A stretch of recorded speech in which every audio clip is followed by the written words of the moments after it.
Hey! Hi, how you doing? This is Ryan, and welcome back to the Gamertron Show. So, for today's video, I want to talk to you all about something really awesome that's happening in gaming right now. And that's the resurgence and popularity of PvE co-op multiplayer video games. Personally, for me, when I was working full-time retail, these games were lifesavers. After a long, hard, grueling day at work, coming back home to play some Warframe, to play some Helldivers 2, to play some Space Marine 2, to play some Elden Ring Night Rain. Elden Ring Night Rain has been my latest obsession. I kid you not when I say I was playing Night Rain day after day, non-stop for over a month after it came out. I fucking love Elden Ring Night Rain. Easily become one of my new favorite video games of all time. I'm not kidding. Anyways, recently I had an epiphany that I've been playing a lot of co-op PvE games as of late, and co-op PvE games have been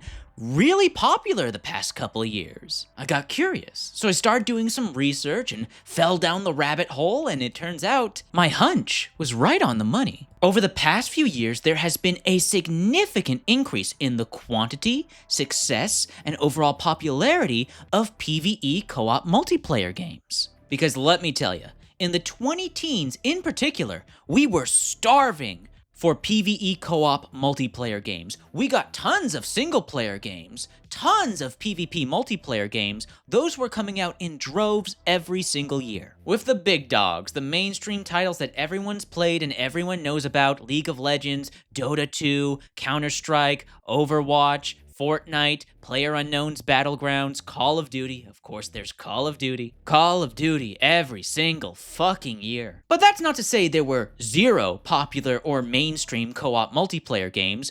Minecraft, of course, comes to mind. There's also Destiny, Destiny 2, Warframe, and Borderlands. But those are established franchises and IPs that have been around for multiple years, all of which that have gotten frequent content updates, or in the case of Borderlands, frequent new entries. Brand new IPs that were PvE co-op focused were surprisingly rare in the 20-teens, and the ones that did come out never saw the popularity and success of PvE co-op games that are releasing nowadays, especially looking at the games that released over the past 2 years. In 2025, we have Peak, Elden Ring Night Rain, Monster Hunter Wilds, and R.E.P.O, each of these games selling several million copies. In 2024, we had Warhammer 40k Space Marine 2, Content Warning, and Helldivers 2.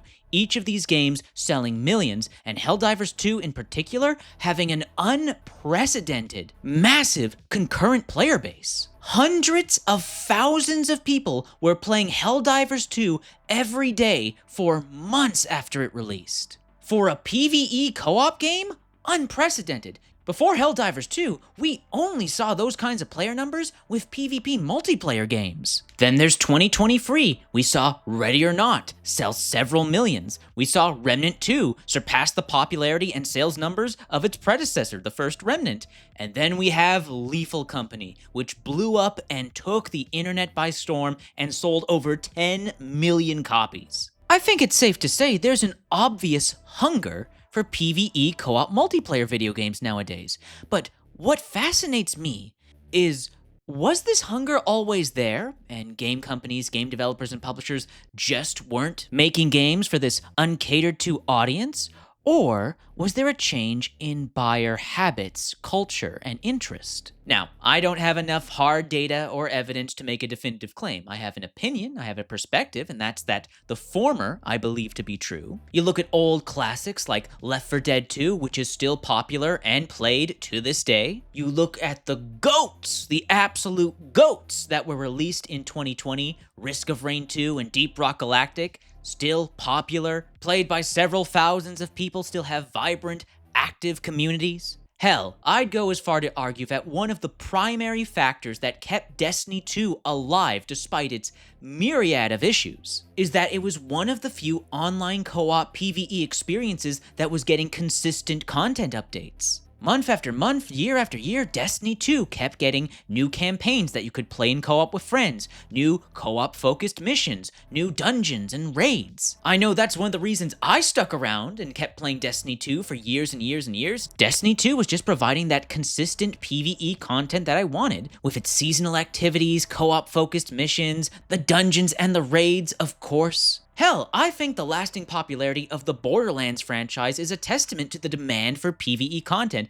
because despite the many issues associated with Borderlands and developer Gearbox, hundreds of thousands of people still keep playing and replaying all of the games in the Borderlands series. Views on Borderlands videos, even the older ones, Borderlands 1 and 2, still get hundreds of thousands of views and sometimes well over 1 million. I would argue that video game publishers and developers, in their chase for that live service battle royale PvP money, they've created a blind spot for themselves and missed this huge gap in the market, this hunger for co-op PvE. And I believe this unfulfilled demand for PvE is one of the reasons Monster Hunter World exploded in popularity and sales. Back in 2017-2018, the market was flooded with mainly single-player titles alongside a flood of hero shooters and battle royales trying to capitalize on the success of Overwatch, PUBG, and Fortnite. And in a sea of games that had you either playing by yourself or against other people,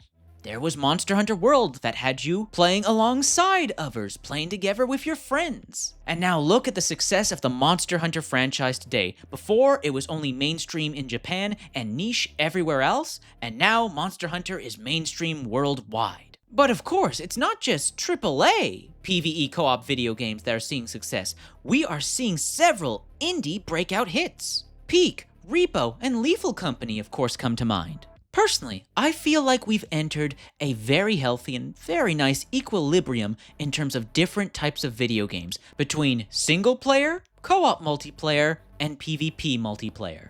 Again, just looking at the numbers, in the 20-teens, we had a sharp decline in co-op games, a rise in PvP multiplayer, a steady stream of single player. But now, if you look at all the new upcoming brand new video games we're getting this year and next year and the year after, there's quite literally something for everyone. If you're a single player gamer, you have no shortage of single player games. If you like co-op, there's a ton of great stuff on the market right now and some really cool stuff to look forward to in the near future. If you're a PvP gamer, my God almighty, you've got so much to pick from and so much coming up. I hope you like battle royales and extraction shooters. Alas, even if you don't, there's Battlefield 6 to look forward to, am I right? Now, honestly, despite the video game industry's many issues, believe me, there are many, I'm actually quite content. Dare I say, even happy with the current selection of PvE co-op titles available to us on the market right now, and what we have to look forward to in the future. Had you asked me what my thoughts were on the state of co-op PvE multiplayer games years ago, I would have said there wasn't nearly enough of them, that there's too much PvP and not nearly enough PvE. But nowadays, Lord almighty have mercy, I've got multiple different friend groups that want to play all these different co-op games at the same time. I've got one group of friends that want to play Warframe all the time. I've got another group of friends that want to play Elden Ring Night Reign all the time. I've got another group of friends that wants to rotate between Minecraft, R.E.P.O, and Baldur's Gate 3 all the time. And I practically have to beg and plead with some other friends to get them to play all these other awesome new co-op games that I found. I want to play Abyssus and Space Marine 2 with my friends so badly. But hey, the games are still a blast to play with public matchmaking and randoms. Man, the past couple years, I have just been eating so good when it comes to gaming. Just title after title that I've absolutely fallen in love with, and just putting hundreds of hours into each. Elden Ring Night Reign, Space Marine 2, Helldivers 2, and of course Warframe. My God, Warframe is in such a good state right now, and all of the upcoming content looks incredible. Truly, everyone, I'm in gaming nirvana right now. I always have something to play, playing something that I'm always greatly enjoying, and I have so many more amazing games to look forward to. Both in terms of games I have yet to play in my enormous, mountainous backlog, and upcoming brand new video games that have yet to release. Dude, fucking Godbreakers and Absalom look so good. They look so good. I've been on a roguelite binge as of late, playing Night Rain, Dead Zone Rogue, and Abyssus. So yes, give me more co-op roguelikes. Yes, more. Anyways, what are your thoughts, feelings, and opinions on PvE co-op multiplayer video games? What are some of your favorites? Let me know in the comments. I'm genuinely interested. Anyways, that's been a video. Thank you for watching. If you did indeed like the video in any way, shape, or form, please be sure to hit the like button and share the video on social media, Twitter, Reddit, Facebook, Discord, wherever, if you want to help out and support the video and get more people to see it. If you want to help out and support me directly and maybe make YouTube a full-time thing again for me, please consider making a donation via YouTube Super Thanks or clicking on the links to my Buy Me a Coffee or Ko-Fi in the description and making a donation that way.